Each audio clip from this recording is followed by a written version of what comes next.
آپ نے فرمایا سایہ دار درخت کے نیچے کوئی پیشاب پخانہ مت کرے، اس سائے کی کسی کو ضرورت ہو سکتی ہے۔ اب تو ہم نے درخت ہی ختم کر دی کہ سائے کا مسئلہ ہی ختم ہو جائے، نہ درخت ہوں گے نہ سایہ ہو، پریشانی حل کر دی۔ پتے گرتے ہیں، گند بنتا ہے، گھروں سے خواتین نے بھی درخت اکھڑوا دیے۔ اللہ نے درخت لگائے، جنگلات بنائے، پہاڑ بنائے، ہم دستور کے خلاف ان سب کو توڑنا چاہتے ہیں، ختم کرنا چاہتے ہیں۔ کھلی جگہ ہونی چاہیے، وہ جگہ تو کھلی ہوگی لیکن بیماریوں کی آماج گاہ ہوگی،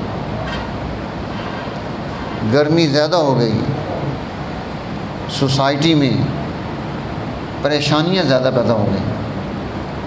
کھڑے ہونے کے لیے ہر بندہ سایہ تلاش کرتا ہے کہ سایہ مل جائے،